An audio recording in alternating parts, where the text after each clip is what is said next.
এত নারী নষ্ট দেশটা একটু রস চলে গেল। আচ্ছা আমি বেশি বলে করতে বলে মনে হয়, বেশি বলে করতে মনে হয় আমি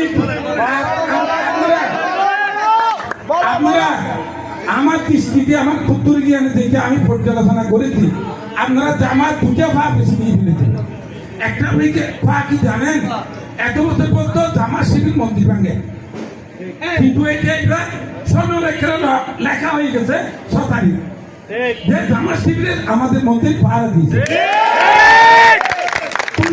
আমি বলতে ট্রাই করিনি, আমার মুখের কথা বলেছি, আমি প্রমাণ দেখাতে পারবো। 2 98% দুর্নীতি দখল করেছে। হয়তো আমাদের 2-1 নামও হোক বেনামও হোক 2-1 বললে পড়তে পারে। 98% এখন দুর্নীতি চলতেছে দেশে। 5,000 মানুষ কোটিপতি হয়েছে এই বছর, 30 লক্ষ মানুষ দরিদ্র হয়েছে নাকি?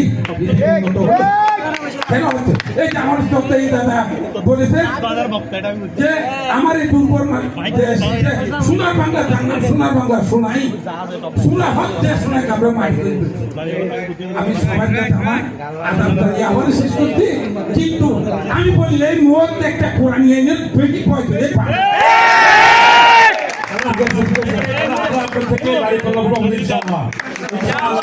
Thank you. উনি বাংলাদেশের অধিকাংশ মানুষের মনের কথাটা বলছেন। যারা উনি বলছে কোরআনের একটা কথা বুঝে আসে না, কোরআনের তো ভয় পাই কেন? যাদের স্বার্থে আঘাত লাগবে তারা ভয় পায়, আর কেউ ভয় পায় না। আর আমাদের এক ভাই ওই যে হাসপাতালের কথা বলেছেন,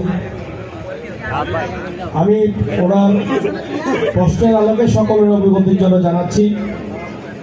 আসলে একটি হাসপাতাল, সরকারি হাসপাতালের ব্যাপারে এই মুহূর্তে কিন্তু বলে ফেলা যাবে না। এটা আমি খুশি করার জন্য বললে হবে না। এমনি আমার একটি প্ল্যান পরিকল্পনা এরকম আছে, এই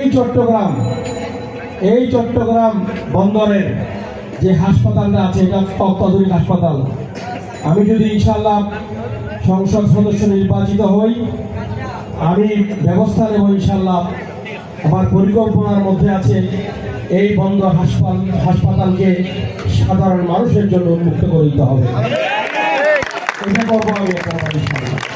2 ব্যাপার হচ্ছে এখানে চীনের অর্থায়নে একটা হাসপাতাল হবে, চীনের অর্থায়নে, এটা সরকারের প্ল্যানের মধ্যে আছে। নির্বাচন যেহেতু সামনে, যদি আল্লাহ আমার নসিবে এই এলাকার এমপি হিসেবে আমাকে আল্লাহ তাআলা